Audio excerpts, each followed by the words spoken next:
Hey guys, it's Weldrake here, back with another video, and today I want to take a look at Fallout 76. Now, it's received some criticism recently, but I want to take a brutally honest, not just to Bethesda, but to other reviewers, a brutally honest look at this beta and see what we can glean.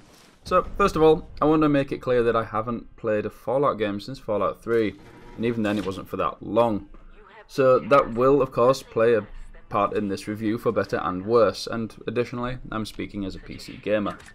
So, Bethesda have upheld their new favourite tradition of announcing a game and then launching it just several months later. However, this time their launch plans have already been met with a smidge of controversy. So, with the pre-order, Bethesda offered beta access, quite simply. The problem is that this turned out to be a very restricted, time-gated system in a bid to stress test their servers. While this may be problematic to people living outside the US, as the times actually seem to be based on an Eastern Standard Time evening area, this has attracted criticism, and I personally think that it's a decent move on their part, to be completely honest. A lot of games recently have hit their release date just to have servers belly flop on the first day, with continuing problems thereafter. Some examples are Dead by Daylight, Elder Scrolls Online, even PUBG and Fortnite, and the more recent Battlefield 4. So by restricting these times and boosting player numbers within them, Bethesda are trying to stop this from happening to their servers. And this is great news for the servers, but not necessarily for some players. Although it is going back to what a beta is supposed to do. It's supposed to test the game. Recently, as gamers, we have been getting used to the idea of an open beta, which ends up just being an early release for a game in essence. But this is what a beta used to do back in the day. It tests the game. I can't see a problem with this, and it does seem to be having an effect. It is definitely improving the servers, so I can't complain here. So while this is actually a good thing for the servers, it does mean, however, that it will be a disadvantage for those who did not actually pre-purchase the game or cannot make these times, as Bethesda have specifically said that beta progress will not be reset, meaning those that can meet these times for the beta time gates, or even just buying the pre-order at the moment, will definitely have an advantage in terms of loot, camps and level progression, pushing this release into the territory of a pseudo pay-to-win. However, this does seem to have improved quality, as I said. Since the beta opened, obviously, it was met with issues. The first one was a bug that deleted your game files, and the second one was the all-expected server crashes, lags and other such bugs. But they have improved, definitely. So, the next controversy apparent that I want to talk about, and I'll actually defend them for, is microtransactions. These buggers are cropping up in many games lately, but as far as I'm concerned, they're totally fine as long as they stick to two rough guidelines. The first is no pay to win, and second is only on a game as service style of game, such as Warframe and now Fallout 76.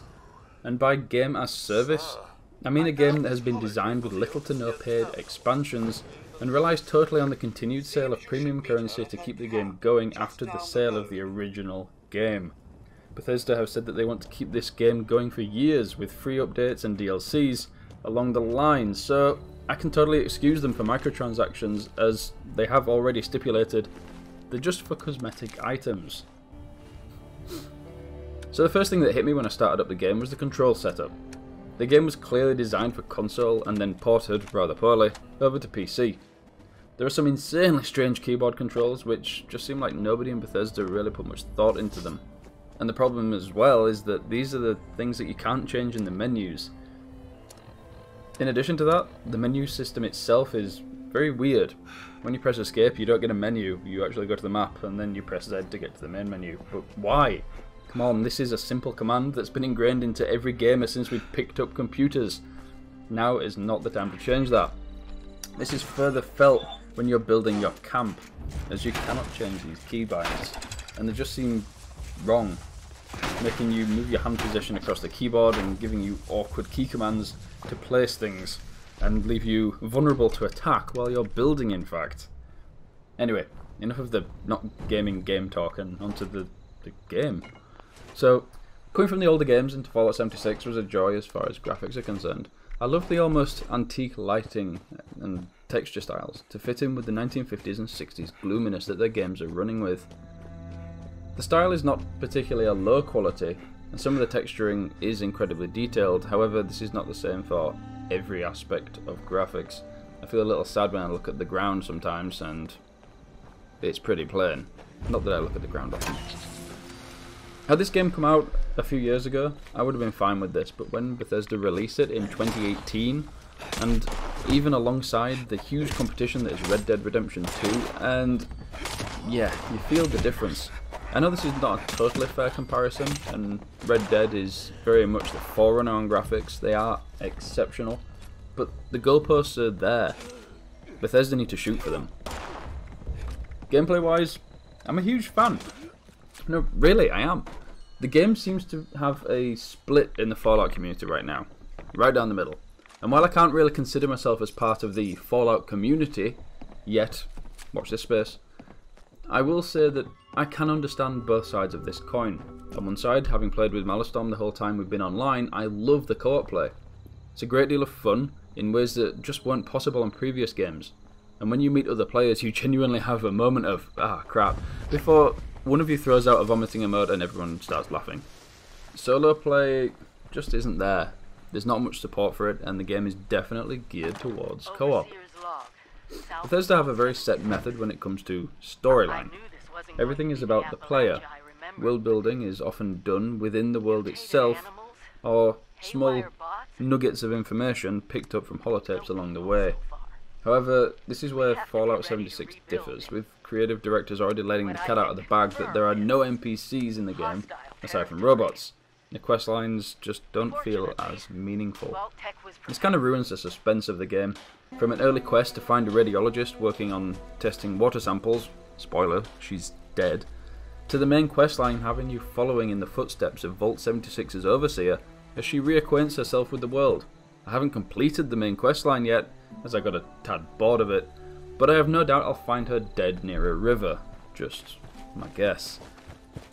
Despite a distinct lack of story, Fallout 76 does offer one thing I've personally been searching for a long time, and that is a quality replacement for 7 Days to Die. If you haven't seen or played this game, don't bother. It's a great game, but the developer is small and updates are practically non-existent, essentially relying on its community to create their own mods and host their own servers, which are great, but all too often it results in a server only having a handful of active players. Alas, I'm getting sidetracked, but what I really do enjoy about the game is a large map, and I do mean large, it's 4 times the size of Fallout 4's, with a survivalist aim. The co-op weapons, armour, different zones, and even the camps are just icing on the cake for me.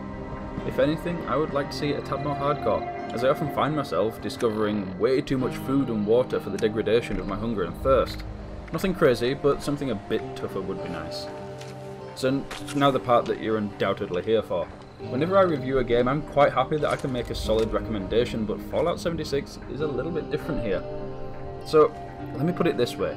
If you're here for a traditional Fallout game, don't get Fallout 76.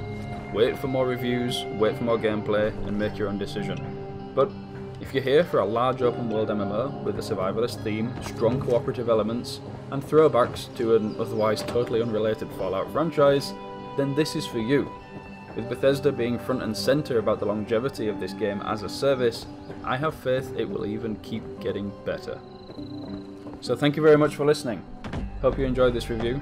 Let us know what you think in the comments. Hit that like button if you liked it. Don't hit the dislike button if you didn't. Thank you very much once again, and I'll see you guys next time.